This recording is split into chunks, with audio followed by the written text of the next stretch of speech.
Hi viewers, welcome back to our channel. നമ്മൾ ഉണ്ടാക്കാൻ പോകുന്ന റെസ്റ്റോറൻറ്റ് സ്റ്റൈൽ മഷ്റൂം മസാലയാണ്. വളരെ ഈസി ആയിട്ടുള്ള റെസിപ്പിയാണ്. അപ്പോൾ അതെങ്ങനെ ഉണ്ടാക്കണമെന്ന് നോക്കാം. അതിനു മുന്നായി ആദ്യമാണ് നമ്മൾ ഈ ചാനൽ കാണുന്നതെങ്കിൽ എല്ലാവരും ഈ ചാനൽ ഒന്ന് സബ്സ്ക്രൈബ് ചെയ്യാൻ മറക്കരുത്. അപ്പോൾ നമുക്കിനി വീഡിയോയിലേക്ക് കടക്കാം. അപ്പോൾ നമ്മുടെ മസാലയിലേക്ക് ആവശ്യമായ സാധനങ്ങൾ എന്തൊക്കെയാണെന്ന് നോക്കാം. ഞാൻ മഷ്റൂം നന്നായി കഴുകി വൃത്തിയാക്കി വെച്ചിട്ടുണ്ട്. 2 മീഡിയം സൈസ് സവാള കട്ട് ചെയ്ത് വെച്ചിട്ടുണ്ട്. മീഡിയം സൈസ് തക്കാളി എടുത്തിട്ടുണ്ട്, അത് ഞാൻ കട്ട് ചെയ്തിട്ടുണ്ട്. 2 പച്ചമുളക്, 1 സ്പൂൺ ഇഞ്ചി വെളുത്തുള്ളി പേസ്റ്റ്, കുറച്ച് മല്ലിയില. ഇത്രയുമാണ് നമുക്ക് മഷ്റൂം മസാലയിലേക്ക് ആവശ്യമായ സാധനങ്ങൾ. നമുക്കിനി ഇതെങ്ങനെ ഉണ്ടാക്കണമെന്ന് നോക്കാം. ഇനി നമുക്ക് കുറച്ച് പൊടികൾ മിക്സ് ചെയ്ത് വെക്കാനുണ്ട്.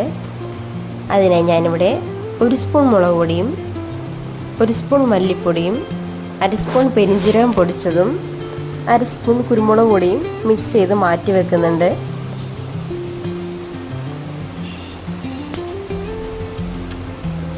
കൂടാതെ നമ്മുടെ മഷ്റൂം ഞാനിവിടെ വെളിച്ചെണ്ണയിലൊന്ന് വഴറ്റി അതും മാറ്റി വെക്കുന്നുണ്ട്. ഇനി നമുക്ക് ഒരു ചീനിച്ചട്ടി അടുപ്പത്ത് വെക്കാം. ശേഷം അതിലേക്ക് കുറച്ച് വെളിച്ചെണ്ണ ഒഴിച്ചു കൊടുക്കാം. വെളിച്ചെണ്ണ ചൂടായി വന്നിട്ടുണ്ട്. നമുക്ക് ഇതിലേക്ക് നമ്മുടെ കട്ട് ചെയ്ത് വെച്ചിരിക്കുന്ന സവാള ചേർത്ത് കൊടുക്കാം. സവാള ഒരു ഗോൾഡൻ കളറാവുന്ന വരെ നന്നായി നമുക്കൊന്ന് മിക്സ് ചെയ്ത് കൊടുക്കണം. ശേഷം നമുക്ക് തക്കാളി കൂടി ചേർത്ത് വഴറ്റാം. ഞാൻ ഇവിടെ തക്കാളി കൂടി ചേർത്ത് വഴറ്റിയിട്ടുണ്ട്. പച്ചമുളകും ചേർത്ത് കൊടുത്തിട്ടുണ്ട്. ഇനി നമുക്കതിലേക്ക് നമ്മുടെ മിക്സ് ചെയ്ത് വെച്ചിരിക്കുന്ന പൊടികൾ ചേർത്ത് കൊടുക്കാം. ഇനി അതിലേക്ക് ഒരു 1/2 സ്പൂൺ ഗരം മസാലപ്പൊടി ചേർത്ത് കൊടുക്കുന്നുണ്ട്. ആവശ്യത്തിന് ഉപ്പുപൊടി ചേർത്ത് കൊടുക്കാം.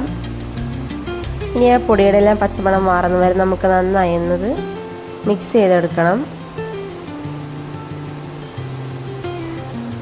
പൊടിയുടെ എല്ലാം പച്ചമണം മാറി വന്നിട്ടുണ്ട്.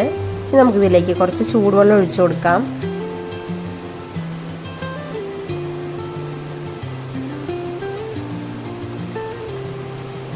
ചൂടുവെള്ളം ചേർത്ത് നമുക്ക് നന്നായി ഒന്ന് മിക്സ് ചെയ്തെടുക്കണം. ഗ്രേവി എല്ലാം ഒന്ന് തിളച്ച് വരട്ടെ.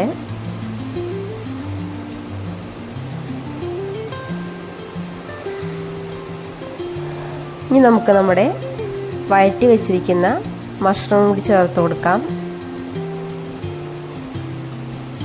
ഞാനത് നേരത്തെ പറഞ്ഞ പോലെ വെളിച്ചെണ്ണയിൽ വഴറ്റി മാറ്റി വെച്ചിരുന്ന മഷ്റൂമാണ്.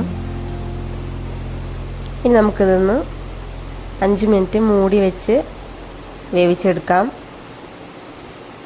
ഇപ്പോൾ ഏകദേശം തിളച്ച് വന്നിട്ടുണ്ട്. നമ്മുടെ മഷ്റൂമൊക്കെ ഒന്ന് വേവായിട്ടുണ്ട്. ഇനി നമുക്കിതിലേക്ക് കുറച്ച് മല്ലിയിലൂടെ ചേർത്ത് കൊടുക്കാം.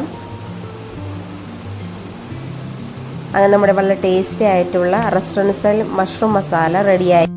ഇത് നമുക്ക് ചോറിൻ്റെ കൂടെ ആയാലും ചപ്പാത്തിയുടെ കൂടെ ആയാലും പൊറോട്ടയുടെ കൂടെ ആയാലും കഴിക്കാൻ പറ്റാവുന്നതാണ്. വളരെ ടേസ്റ്റി ആയിട്ടുള്ളൊരു മഷ്റൂം മസാലയാണിത്.